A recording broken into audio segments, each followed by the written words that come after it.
Hello friends, स्वागत करिछु मोर channel online study आसामলৈ। আজি আমি এনফোर्समेंट डायरेक्टरेटर जी लेटेस्ट एग्जामिनेशन हो गई तार प्रिवियस इयर क्वेश्चनखिनि डिस्कस करिम। এই क्वेश्चनखिनि डिस्कस करार पर्पजটো এইটোই যে আসাম পুলিচৰ যি হ'ব লগা এক্সাম হয় তাত আমি প্যাটাৰ্নটো জানিব পাৰো আৰু অসমৰ বিভিন্ন এক্সামবোৰত কেনেকুৱা ধৰণৰ কোৱেশ্চন আহে সেইবোৰ ডিসকাস কৰিব পাৰো, সেইবোৰ চাব পাৰো আৰু সেই হিচাপে আমাৰ কোৱেশ্চনখিনি প্ৰিপেয়াৰ কৰিব পাৰো। So प्रथम प्रश्नটো হৈছে how many times did the Burmese invaded Assam? অসমত মানে কিমান বাৰ মান অৰ্থাৎ বাৰ্মিজে কিমান বাৰ আক্ৰমণ কৰিছিল আৰু ইয়াৰ উত্তৰটো হ'ব 3 বাৰ। 1817 চনত, 1819 চনত আৰু 1821 চনত 3 বাৰ অসমত মানে আক্ৰমণ কৰিছিল। 2 নম্বৰ প্ৰশ্নটো হ'ল which one of the following sites of Indus Valley civilization was discovered first? Indus Valley civilizationৰ কোনটো জেগা প্ৰথমে ডিসকভাৰ কৰা হৈছিল আৰু ইয়াৰ উত্তৰটো হ'ব বি হৰপ্পা।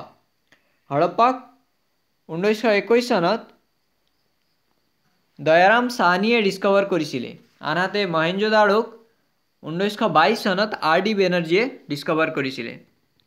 এই ডিসকভাৰ কৰা সন আৰু ডিসকভাৰ কৰা মানুহজন এই দুটা সাইটৰ অৰ্থাৎ হৰপ্পা আৰু মহেঞ্জোদাৰোৰ খুবই ইম্পৰ্টেন্ট হয়, কোৱেশ্চনবোৰ আহে থাকে এক্সামত। 3 নম্বৰ প্ৰশ্নটো হ'ল which sultan of Delhi is known as a mixture of opposites? Delhi সালতানাতৰ কোনজন সুলতানক a mixture of opposites বুলিও কোৱা হয় আৰু ইয়াৰ উত্তৰটো হ'ব মুহাম্মদ বিন তুগলক। মুহাম্মদ বিন তুগলকক a mixture of opposites বুলিও কোৱা হয় আৰু পগলা ৰজা বুলিও কোৱা হয়। 4 নম্বৰ প্ৰশ্নটো হ'ল the Chauri Chaura incident led to withdrawal of which movement? চৌৰি চৌৰা ঘটনাৰ কাৰণে কোনটো মুভমেন্টক বন্ধ কৰি দিয়া হৈছিল, কোনটো ফ্ৰিডম মুভমেন্টক কোনটো স্বাধীনতা আন্দোলনটোক বন্ধ কৰি দিয়া হৈছিল আৰু ইয়াৰ উত্তৰটো হ'ব নন কোঅপাৰেশন মুভমেন্টক। চৌৰি চৌৰা ঘটনাৰ ফলত নন কোঅপাৰেশন মুভমেন্টটো বন্ধ কৰি দিয়া হৈছিল। এই চৌৰি চৌৰা ঘটনাটোত 3 জন সিভিলিয়ানৰ সৈতে 22 জন পুলিচমেন নিহত হৈছিল আৰু তাৰ পিছতে এই চৌৰি চৌৰা ঘটনাটোৰ পিছতে মহাত্মা গান্ধীয়ে নন কোঅপাৰেশন মুভমেন্টটো বন্ধ কৰি দিছিল। আনহাতে যদি প্ৰশ্ন খুদে নন কোঅপাৰেশন মুভমেন্টটো স্টাৰ্ট কেতিয়া হৈছিল তেতিয়া ইয়াৰ উত্তৰটো হ'ব 1920 নন কোঅপাৰেশন মুভমেন্টটো স্টাৰ্ট হৈছিল। স্বদেশী মুভমেন্টটো 1905 চনত স্টাৰ্ট হৈছিল আৰু সিভিল ডিজঅবিডিয়েন্স মুভমেন্টটো 1930 দাণ্ডি মাৰ্চৰ দ্বাৰা স্টাৰ্ট হৈছিল আৰু কুইট ইণ্ডিয়া মুভমেন্টটো ভাৰতীয় আন্দোলনটো 1942 স্টাৰ্ট হৈছিল। আগবাঢ়ো 5 নম্বৰ প্ৰশ্নৰ ফালে হু was the chairman of drafting committee appointed by constituent assembly? সংবিধান সভায় নিৰ্বাচিত কৰা চেয়াৰম্যান কোন আছিল, ড্ৰাফটিং কমিটিৰ চেয়াৰম্যান কোন আছিল আৰু ইয়াৰ উত্তৰটো হ'ব ডক্টৰ ভীমৰাও আম্বেদকাৰ। ডক্টৰ ভীমৰাও আম্বেদকাৰ আছিল ড্ৰাফটিং কমিটিৰ চেয়াৰম্যান।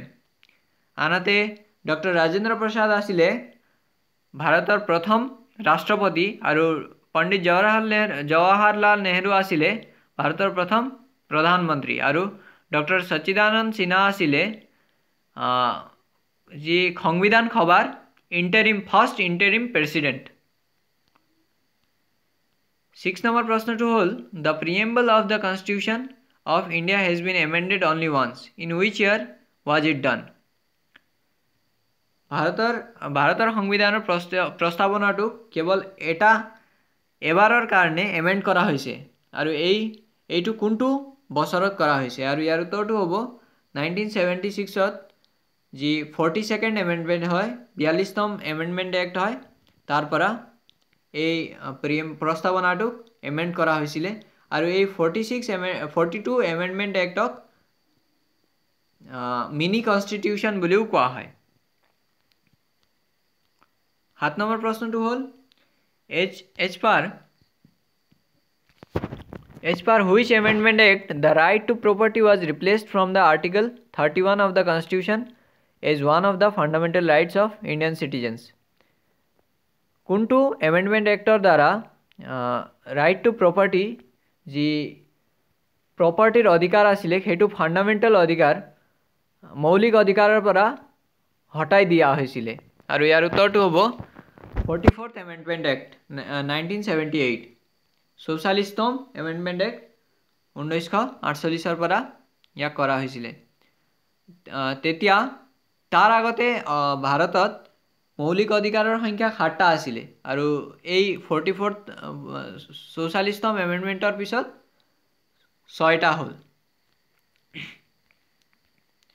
8 নম্বৰ প্ৰশ্নটো হ'ল who was the first chief justice of India? ভাৰতৰ প্ৰথম চিফ জাষ্টিচ কোন আছিলে? ভাৰতৰ প্ৰথম চিফ জাষ্টিচ কোন আছিলে? আৰু ইয়াৰ উত্তৰটো হ'ব Hiralal J Kania, H.J. Kania. 9 number প্ৰশ্নটো হৈছে হু is the constitution head of the Indian state? ভাৰতৰ কোনোবা এটা ৰাজ্যৰ সাংবিধানিক মুৰব্বী কোন হয়? আৰু ইয়াৰ উত্তৰটো হ'ব the governor. Governor is the constitution head of any state of India.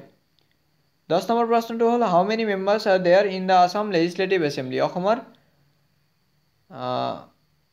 Legislative এছেম্বলিত কিমানজন সদস্য আছে? আৰু ইয়াৰ উত্তৰটো হ'ল 126 জন। 11 নম্বৰ প্ৰশ্নটো হ'ল what is the present strength of Rajya Sabha? ৰাজ্যসভাৰ বৰ্তমান মেম্বাৰৰ সংখ্যা কিমান? আৰু ইয়াৰ উত্তৰটো হ'ব 245। আনহাতে যদি সোধে মেক্সিমাম ষ্ট্ৰেংথ অফ ৰাজ্যসভা তেতিয়া হ'ব 250। যদি সোধে মেক্সিমাম ষ্ট্ৰেংথ তেতিয়া হ'ব 250 আৰু যদি সোধে প্ৰেজেণ্ট ষ্ট্ৰেংথ তেতিয়া হ'ব 245। আৰু ৰাজ্যসভাৰ 12জন সদস্যক ৰাষ্ট্ৰপতিয়ে নিৰ্বাচন কৰিব পাৰে, মনোনয়ন কৰিব পাৰে। আগবাঢ়ো 12 নম্বৰ প্ৰশ্নৰ ফালে in which year was the Guwahati high court was established? কোনটো বছৰত গুৱাহাটী হাইকোৰ্টটো এষ্টাব্লিছ কৰা হৈছিলে? আৰু ইয়াৰ উত্তৰটো হ'ব 1948 চনত। 1948 চনত গুৱাহাটী হাইকোৰ্টটো এষ্টাব্লিছ কৰা হৈছিলে আৰু ইয়াৰ প্ৰথম চিফ জাষ্টিচ আছিলে R.F. লৰ্ডছ। আনহাতে যদি সোধে গুৱাহাটী হাইকোৰ্টৰ প্ৰথম অসমীয়া চিফ জাষ্টিচ কোন আছিলে তেতিয়া হ'ব হলিৰাম ডেকা। হলিৰাম ডেকা হ'ল গুৱাহাটী হাইকোৰ্টৰ প্ৰথম অসমীয়া চিফ জাষ্টিচ।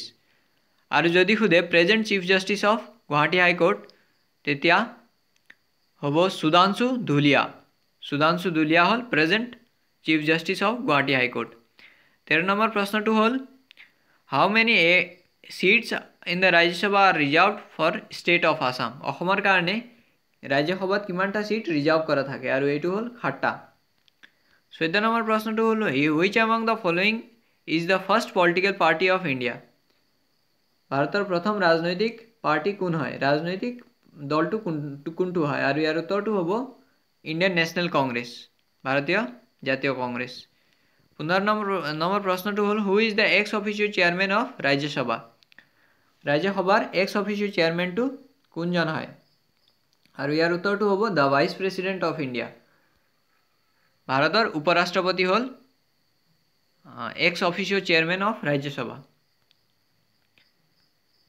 16 নম্বৰ প্ৰশ্নটো হ'ল who can appoint the attorney general of India?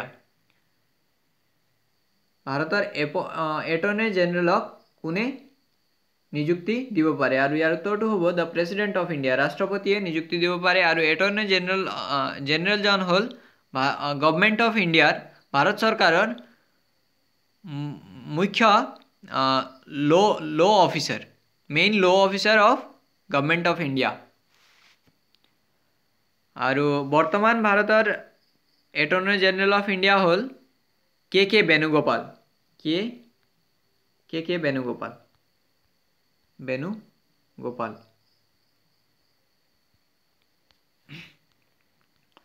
17 number প্ৰশ্নটো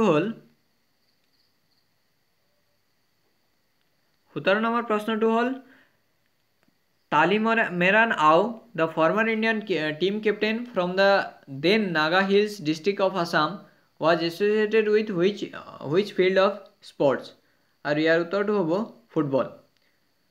তালিমিৰান ৰাও ফুটবলৰ লগত জড়িত আছিলে আৰু তেওঁ 1948 চনত যি অলিম্পিক্স হৈছিলে অৰ্থাৎ ভাৰতৰ প্ৰথম স্বাধীনতাৰ পিছৰ অলিম্পিক্সটোত তেওঁ ফ্লেগ বিয়াৰাৰ আছিলে আৰু তেওঁ ইণ্ডিয়ান ফুটবল টিমৰ কেপ্টেইন আছিলে। 18 নম্বৰ প্ৰশ্নটো হ'ল দ্য অভিৰুচি sport day is observed in the name of which sport personality of Assam.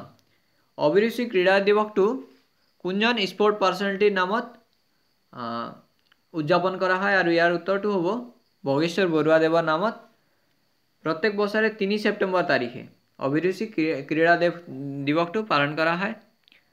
আৰু ভোগেশ্বৰ বৰুৱা আছিলে প্ৰথম অসমীয়া যোনে ইণ্টাৰনেশ্যনেল কোনো ইণ্টাৰনেশ্যনেল ইভেণ্টত গোল্ড মেডেল জিকা প্ৰথম অসমীয়া আছিলে। আৰু তেওঁ এছিয়ান গেমছৰ 1966 এছিয়ান গেমছত গোল্ড মেডেল জিকিছিলে আৰু তেওঁ আছিলে 800 মিটাৰ ৰেচৰ পাৰ্টিচিপেণ্ট। 800 মিটাৰ ৰেচৰ পাৰ্টিচিপেণ্ট। 19 নম্বৰ প্ৰশ্নটো হ'ল which sport personality of Assam is famous as Dhing express. Dhing express বুলি কাক জনা যায় আৰু ইয়াৰ উত্তৰ নিশ্চয় আপোনালোকে জানে হিমা দাসক ঢিং এক্সপ্ৰেছ বুলিও জনা যায়। 20 নম্বৰ প্ৰশ্নটো হ'ল which IPL team is presently represented by cricketer Riyan Parag. Riyan পৰাগে কোনটো IPL টিমক ৰিপ্ৰেজেণ্ট কৰে আৰু ইয়াৰ উত্তৰটো হ'ব ৰাজস্থান ৰয়েলছ। ৰিয়ান পৰাগে ৰাজস্থান ৰয়েলছক ৰিপ্ৰেজেণ্ট কৰে। 21 নম্বৰ প্ৰশ্নটো হ'ল who is the first swimmer of Assam to cross the Catalina channel of USA আৰু ইয়াৰ উত্তৰটো হ'ব এলভিছ আলী হাজৰিকা। এলভিছ আলী হাজৰিকা হ'ল কেটালিনা চেনেল পাৰ কৰা প্ৰথম অসমীয়া মানে ছুইমাৰ সাঁতোৰবিদ। আৰু 22 নম্বৰ প্ৰশ্নটো হ'ল হু ৰোড প্ৰহ্লাদ চৰিত। প্ৰহ্লাদ চৰিত কোনে লিখিছিলে আৰু ইয়াৰ উত্তৰটো হ'ব হেম সৰস্বতী দেৱে প্ৰহ্লাদ চৰিত লিখিছিলে। ডি হেম সৰস্বতী দেৱে প্ৰহ্লাদ চৰিত লিখিছিলে। 23 নম্বৰ প্ৰশ্নটো হ'ল who is the author of Assamese its formation and development. Who is the author of Assamese its formation and development. Assamese its formation আৰু ডেভেলপমেণ্টৰ ৰচক কোন আৰু ইয়াৰ উত্তৰটো হ'ব চি বাণীকান্ত কাকতি। বাণীকান্ত কাকতি হ'ল Assamese and its formation and ডেভেলপমেণ্টৰ লেখক। 24 নম্বৰ প্ৰশ্নটো হ'ল in which year was the famous Assamese monthly magazine Jonaki published. জোনাকীটো কোনটো চনত পাব্লিছ হৈছিলে আৰু ইয়াৰ উত্তৰটো হ'ব 1889। 1889 চনত জোনাকী মেগাজিনটো পাব্লিছ হৈছিলে। 25 নম্বৰ প্ৰশ্নটো হ'ল who is the author of famous Assamese novel Miri Jiyori. Miri জীয়ৰীৰ ৰচক কোন আৰু ইয়াৰ উত্তৰটো হ'ব ৰজনীকান্ত বৰদলৈ। তেওঁ 1894 চনত এই নভেলটো পাব্লিছ কৰিছিলে। 26 নম্বৰ প্ৰশ্নটো হ'ল for which of his novels Birendra Kumar Bhattacharya won the Jnanpith award. Birendra Kumar ভট্টাচাৰ্যই কোনটো নভেলৰ বাবে তেওঁ জ্ঞানপীঠ বঁটা লাভ কৰিছিলে আৰু ইয়াৰ উত্তৰটো হ'ব মৃত্যুঞ্জয় নামৰ নভেলৰ বাবে তেওঁ জ্ঞানপীঠ বঁটা লাভ কৰিছিলে আৰু তেওঁ প্ৰথম অসমীয়া আছিলে জ্ঞানপীঠ বঁটা লাভ কৰা। 27 নম্বৰ প্ৰশ্নটো হ'ল who is the author of Assamese historical book আহোমৰ দিন। আহোমৰ দিন নামৰ অসমীয়া বুৰঞ্জীৰ কিতাপৰ ৰচক কোন হয় আৰু ইয়াৰ উত্তৰটো হ'ব হিতেশ্বৰ বৰবৰুৱা। হিতেশ্বৰ বৰবৰুৱা।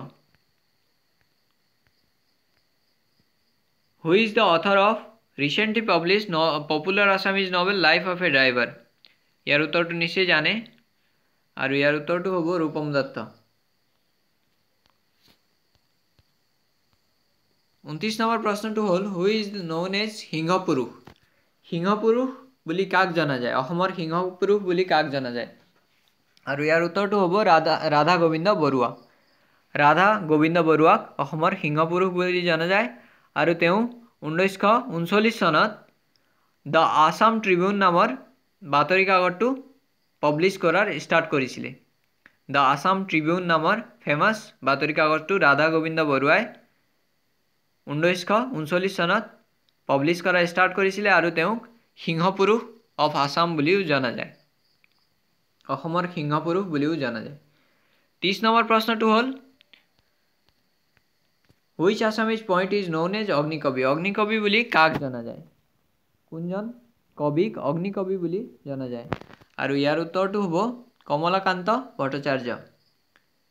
কমলাকান্ত ভট্টাচাৰ্যক অগ্নিকবি বুলিও জনা যায় আৰু ৰঘুনাথ চৌধুৰীক বিহগী কবি বুলিও জনা যায়। ৰঘুনাথ চৌধুৰীক বিহগী কবি বুলিও জনা যায়। 31 নম্বৰ প্ৰশ্নটো হৈছে which death anniversary is observed as Shilpi Divas. শিল্পী দিৱস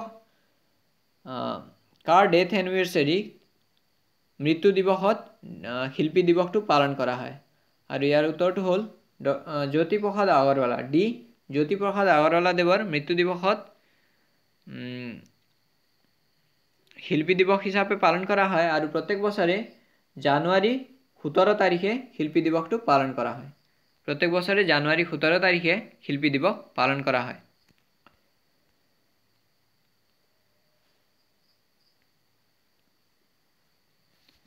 $53 নম্বৰ কুৱেশ্যন। এই কুৱেশ্যনবোৰৰ মাজতে মেথছ বা বেলেগ ধৰণৰ কুৱেশ্যনবোৰ সোমাই আছিলে, গতিকে জিকেৰ কুৱেশ্যনটো একেটা ভিডিঅ'ত আনিবলৈ মই সিকুৱেন্সটো চেঞ্জ কৰি দিছোঁ। গতিকে নেক্সট কুৱেশ্যনটো হ'ল 53 নম্বৰ কুৱেশ্যন, যিটো সুধিছে which one of the following is the active volcanic area of India. ভাৰতত এক্টিভ ভলকেনিক এৰিয়া কোনটো হয় আৰু ইয়াৰ উত্তৰটো হ'ল বেৰেন আইলেণ্ড। বেৰেন আইলেণ্ড যিটো আন্দামান নিকোবৰ দ্বীপপুঞ্জত আছে সেইটো হ'ল active volcanic area of India. 54 number question হ'ল which state is known as mineral state of India. কোনটো ৰাজ্যক মিনাৰেল ষ্টেট বুলিও জনা যায় আৰু ইয়াৰ উত্তৰটো হ'ব ঝাৰখণ্ড। ঝাৰখণ্ড হ'ল মিনাৰেল ষ্টেট আৰু যি ভাৰতৰ গোটেই খনিজৰ ভিতৰত 40% খনিজটো ঝাৰখণ্ডতে পোৱা যায়। 55 নম্বৰ কুৱেশ্যনটো হ'ল দ্য বম্বে হাই হ'ল, ইয়াৰ উত্তৰটো হ'ব the major oil reserve. Bombay হাইটো মেজৰ অইল ৰিজাৰ্ভ হয় আৰু এইটো ভাৰতৰ আটাইতকৈ ডাঙৰ অফশ্ব'ৰ অইল ফিল্ড হয়। ভাৰতৰ আটাইতকৈ ডাঙৰ অফশ্ব'ৰ অইল ফিল্ড হয়।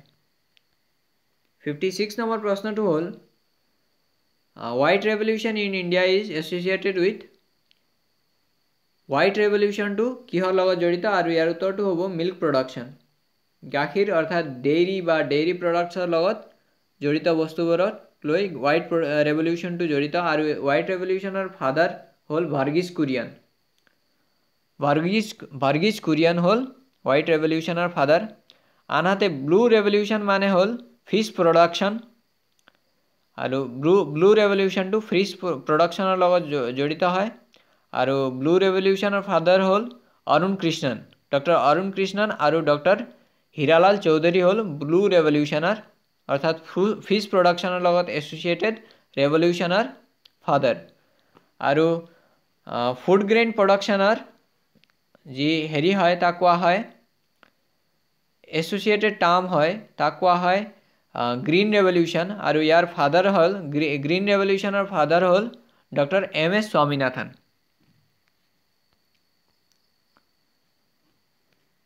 57 নম্বৰ প্ৰশ্নটো হ'ল the wettest place of the world is located at আৰু ইয়াৰ উত্তৰটো হ'ব মৌচিনৰাম। আটাইতকৈ বেছি বৰষুণ দিয়া জেগাৰ সুধিছে আৰু ইয়াৰ উত্তৰটো হ'ব মৌচিনৰাম। 58 নম্বৰ প্ৰশ্নটো হ'ল which wetland of Assam is designated as Ramsar site. অসমৰ কোনটো ৱেটলেণ্ডক ৰামচাৰ ছাইট হিচাপে গণ্য কৰা হয় আৰু ইয়াৰ উত্তৰটো হ'ব দীপৰ বিল। দীপৰ বিলক ৰামচাৰ ছাইট হিচাপে মাৰ্ক কৰা হৈছে। 59 নম্বৰ প্ৰশ্নটো হ'ল in which district of Assam we find Jaipur forest. Jaipur যি ৰেইন ফৰেষ্ট হয় তাক কোনটো ডিষ্ট্ৰিক্টত পোৱা যায় আৰু ইয়াৰ উত্তৰটো হ'ব ডিব্ৰুগড়। ডিব্ৰুগড় ডিষ্ট্ৰিক্টত জয়পুৰ ৰেইন ফৰেষ্টটো আছে। 60 নম্বৰ প্ৰশ্ন হ'ল which district of Assam has highest forest cover area. অসমৰ কোনটো ডিষ্ট্ৰিক্টত হায়েষ্ট ফৰেষ্ট কভাৰ এৰিয়া আছে আৰু ইয়াৰ উত্তৰটো হ'ব ইষ্ট কাৰ্বি আংলং। ইষ্ট কাৰ্বি আংলঙত অসমৰ হায়েষ্ট ফৰেষ্ট কভাৰ এৰিয়া আছে।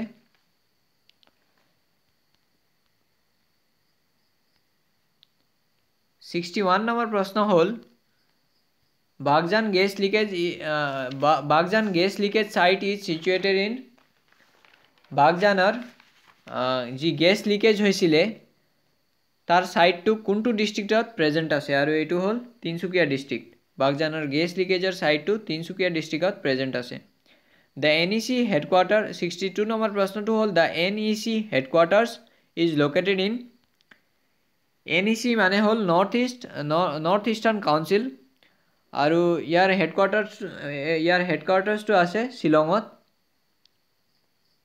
शिलंगत आछे यार हेडक्वार्टार्स आरो एनईसी माने हल नॉर्थ ईस्टार्न काउंसिल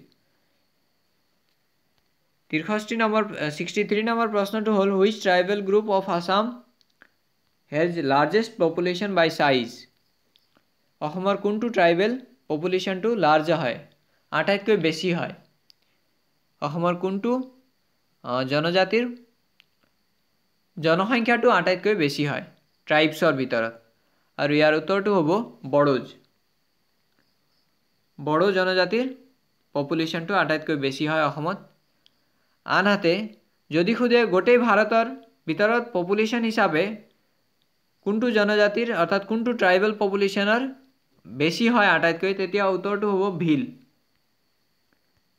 यदि भारतर कारणे खुदे तेतिया उत्तरटू हबो भिल और एटू 2011 सनर सेन्सासर अनुसरी जनसंख्याटू उलुआ होइसे 64 नम्बर प्रश्न हल Jatinga is located in Jatinga टू कोनटू डिस्ट्रिक्टत आहे और यार उत्तरटू हबो डिमा हासाओ डिस्ट्रिक्ट जातिंगा टू डिमा हासाओ डिस्ट्रिक्टत प्रेजेंट आछे और जातिंगा फेमास এই কারণে হয় তাত পরিভ্রমী চৰাই আত্মহত্যা কৰে পৰিভ্ৰমী চৰাইবোৰে মাইগ্ৰেটৰি বাৰ্ডবোৰে আহি আত্মহত্যা কৰে গতিকে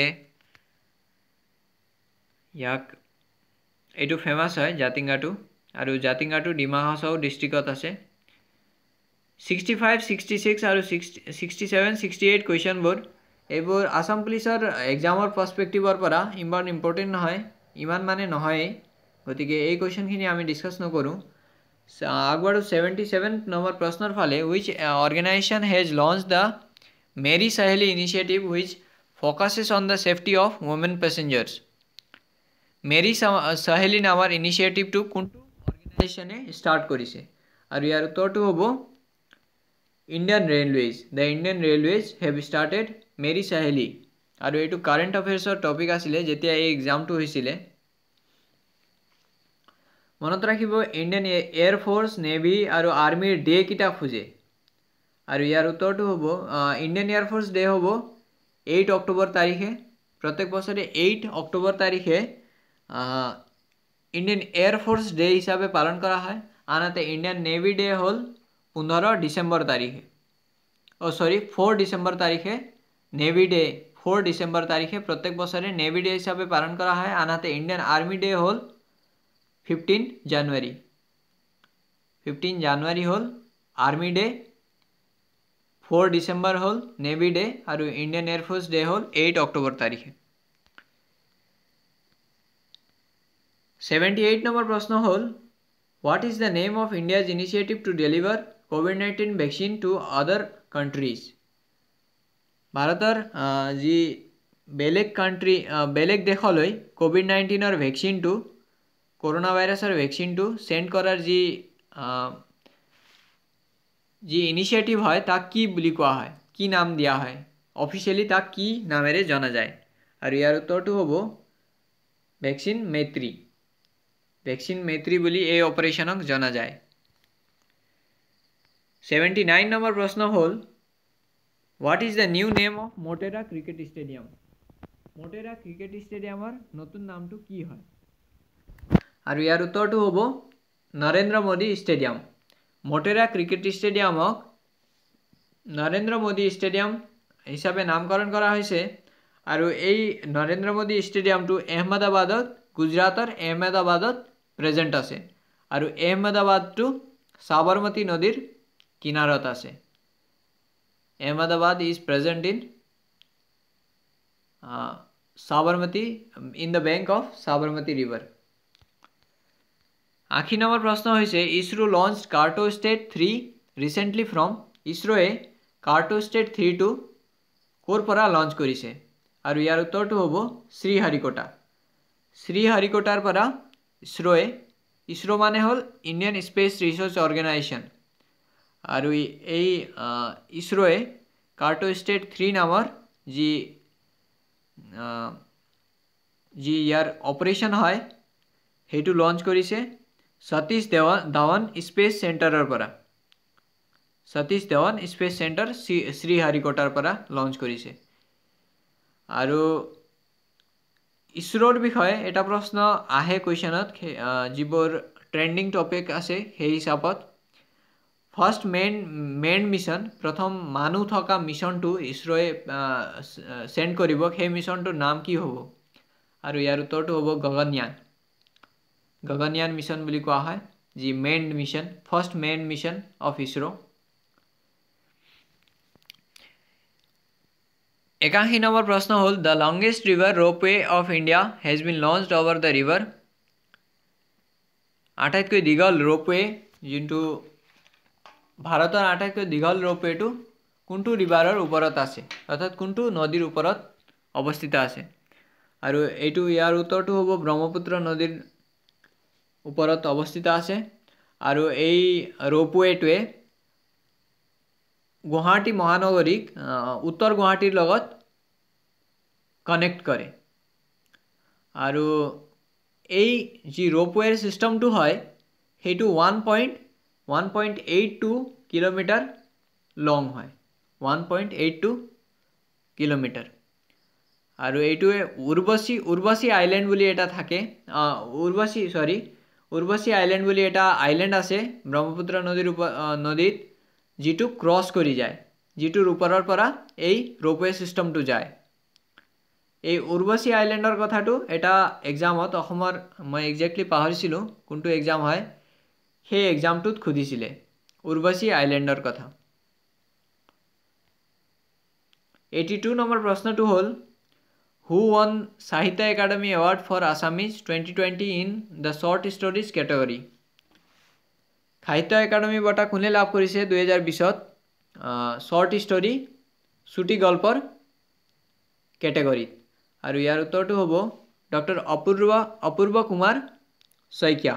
ডক্টৰ অপূৰ্ব কুমাৰ শইকীয়াই 2020ত সাহিত্য একাডেমি বঁটা লাভ কৰিছিলে আৰু তেওঁৰ কিতাপৰ নাম আছিলে বেংছতা।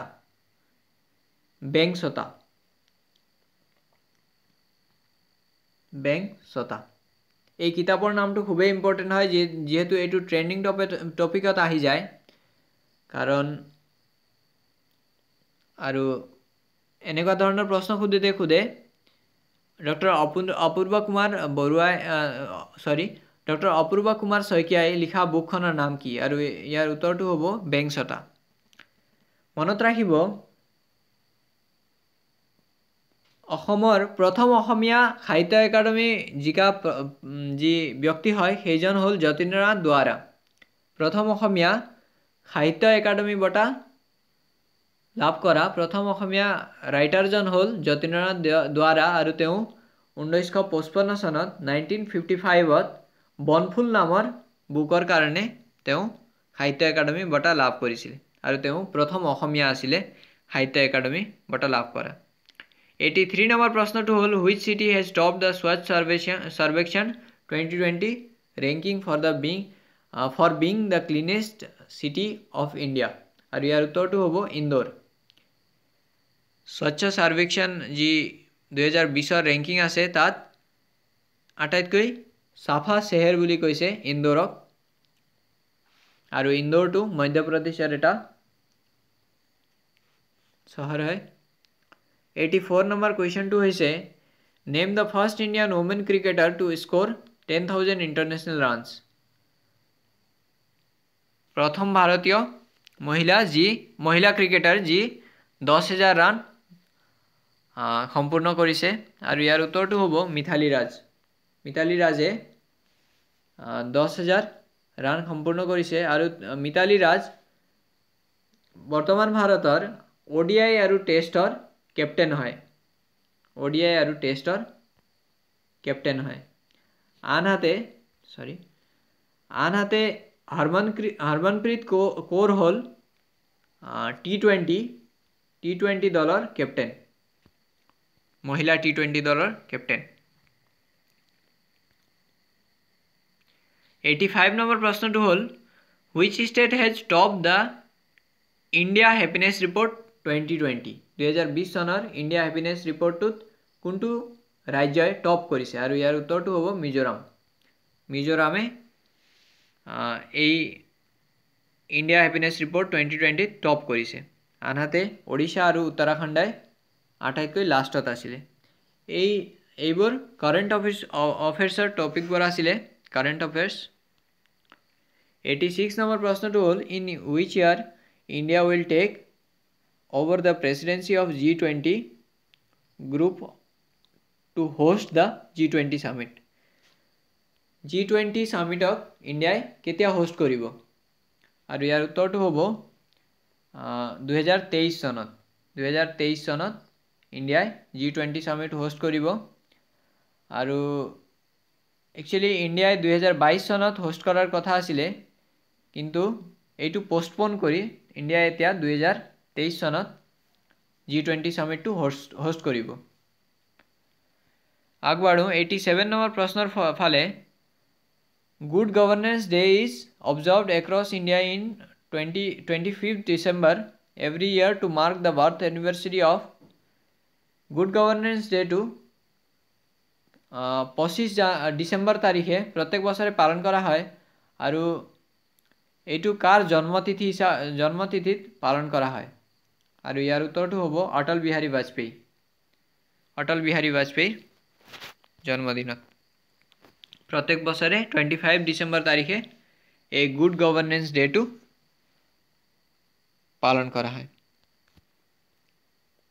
88 नम्बर प्रश्न तो हल 88 नम्बर प्रश्न तो हल according to the RBI notification who will sign on new 1 rupee currency note एटकार कारेन्सी नोटत कोने साइन करिब और यार उत्तर तो हल the finance secretary of government of India will sign in the 1 rupee note आनहाते जी बेलेग नोट्स है RBI जी बेलेग नोट्स है गवर्नमेंट ऑफ इंडियार সেই নোটসখিনি RBI गवर्नरे साइन करिब और जदि खुदे बर्तमान RBI गवर्नर कोन है तेतिया उत्तर तो हबो Shashikant Das आगबाढ़ो next question to लई which among the following keeps the foreign exchange reserve of in India भारतत फॉरेन एक्सचेंज रिजर्वर कोनटो ऑर्गेनाइजेशन कोनटो ऑर्गेने थय माने मैनेज करे याक और यार उत्तर तो हबो रिजर्व बैंक ऑफ इंडिया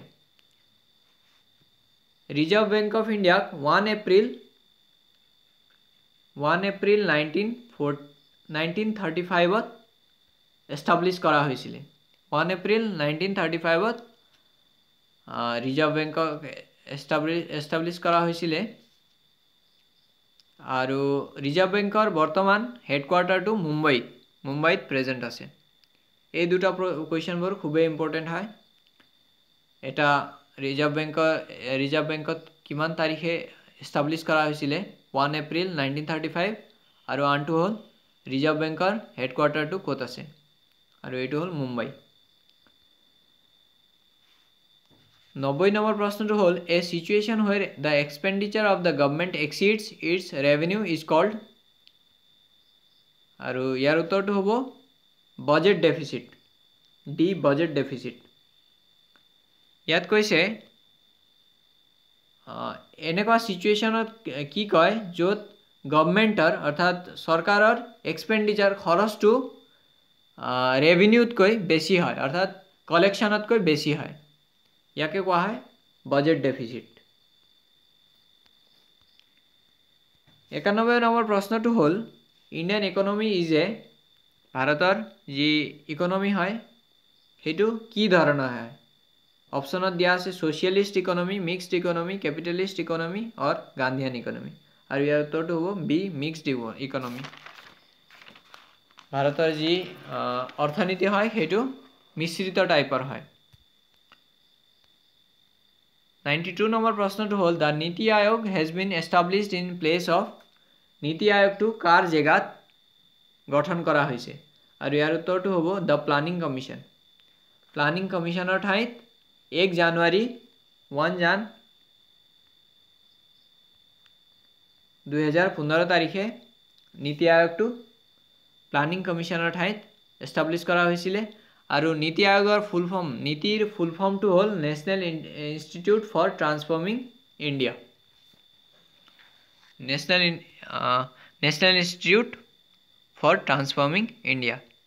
এই নীতি আয়োগৰ নীতিৰ ফুল ফৰ্মটো বহুত এক্সামত সুধি থাকে। 93 নম্বৰ প্ৰশ্নটো হ'ল which of the following is the tertiary sector of the Indian economy আৰু এইটো হ'ল কমিউনিকেশ্যন। কমিউনিকেশ্যনটো হ'ল টাৰ্চিয়াৰী চেক্টৰ ইণ্ডিয়ান ইকনমিৰ। 94 নম্বৰ প্ৰশ্নটো হ'ল increase in export of India helps in earning foreign exchange. ভাৰতৰ এক্সপৰ্টবোৰে ফৰেন এক্সচেঞ্জ অনাত সহায় কৰে। 95 নম্বৰ প্ৰশ্নটো হ'ল the largest contribution in India's national income is from. ভাৰতৰ যি ইকনমিৰ অৰ্থনীতিৰ নেশ্যনেল ইনকামৰ অৰ্থাৎ চৰকাৰৰ যি পইচাৰ ইনকামৰ লাৰ্জেষ্ট কণ্ট্ৰিবিউটৰটো কোনটো ছেক্টৰ হয় বুলি কৈছে আৰু অপশ্যনত দিয়া আছে প্ৰাইমেৰী ছেক্টৰ, ছেকেণ্ডেৰী ছেক্টৰ অথবা টাৰ্চিয়াৰী ছেক্টৰ বা কোৱাৰ্টাৰনেৰী ছেক্টৰ আৰু ইয়াৰ উত্তৰটো হ'ব tertiary sector. Tertiary ছেক্টৰৰো service sector বুলি যি কয়, ছাৰ্ভিচ ছেক্টৰে আটাইতকৈ বেছি আমাৰ ইকনমিক হেল্প কৰে, মানে কণ্ট্ৰিবিউশ্যন কৰে। নাও আমি 95 নম্বৰ প্ৰশ্নটো কৰিলোঁ। আগবাঢ়ো 96 নম্বৰ প্ৰশ্নৰ ফালে। The eco mark is given to Indian products that are. Eco মাৰ্কটো ভাৰতৰ কেনেধৰণৰ প্ৰডাক্টত দিয়া হয় বুলি কৈছে আৰু ইয়াৰ উত্তৰটো হ'ব এনভাইৰনমেণ্ট ফ্ৰেণ্ডলি, পৰিৱেশৰ সৈতে বন্ধুত্ব থকা যি প্ৰডাক্টছ হয় তাকহে দিয়া হয়, মানে যিবোৰ পৰিৱেশৰ দৃষ্টিকোণৰ পৰা হাৰ্মফুল নহয় সেইবোৰ প্ৰডাক্টক ইকো মাৰ্ক দিয়া হয়। 97 নম্বৰ প্ৰশ্নটো হ'ল during the reign of which ruler Hiuen Tsang visited Kamrup. Hiuen চাঙে কোনজন ৰজাৰ ৰাজত্বকালত কামৰূপ ভ্ৰমণ কৰিছিলে আৰু ইয়াৰ উত্তৰটো হ'ব ভাস্কৰ বৰ্মন।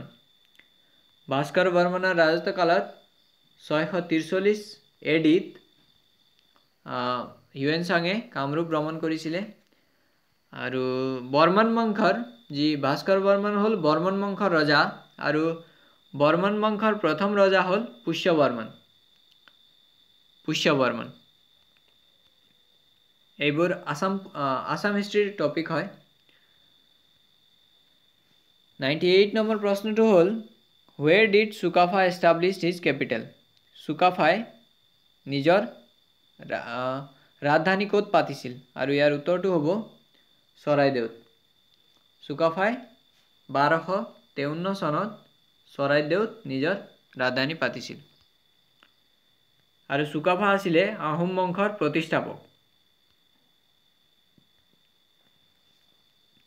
99 নম্বৰ প্ৰশ্নটো হ'ল which Ahom king created the post of Borphukan and Borbarua. Which Ahom king created the post of Borphukan and Borbarua. Borphukan আৰু বৰবৰুৱাৰ পোষ্টটো কোনজন আহোম ৰজাই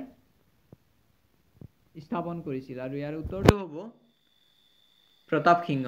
প্ৰতাপ সিংহই বৰফুকন আৰু বৰবৰুৱাৰ পোষ্টটো এষ্টাব্লিছ কৰিছিলে। আনহাতে বৰগোহাঁই আৰু বুঢ়াগোহাঁই এই দুটা পোষ্টটো চুকাফাই ষ্টাৰ্ট কৰিছিলে।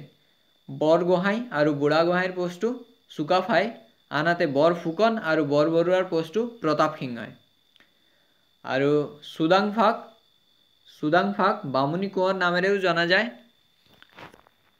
আৰু চুকাফা হ'ল প্ৰথম আহোম ৰজা বা আহোম ৰাজবংশৰ যি প্ৰতিষ্ঠাপক আৰু গদাধৰ সিংহক গদাপাণি বুলিও জনা যায় আৰু এওঁৰ দিনতে মোগল আৰু আহোমৰ মাজত যি শেষৰখন যুদ্ধ হৈছিল যাক বেটেল অফ ইটাখলি বুলি কোৱা হয় বেটেল অফ ইটাখলিটো ফাইট কৰা হৈছিল কমেন্টত জনাব বেটেল অফ ইটাখলিটো কিমান চনত যুঁজ কৰা হৈছিল আজিৰ শেষৰটো প্ৰশ্ন হ'ল women freedom fighter Rani Gaidinlow belong to which of the following northeastern hill tribes? Women freedom fighter Rani Gaidinlow belong to which of the following northeastern hill tribes?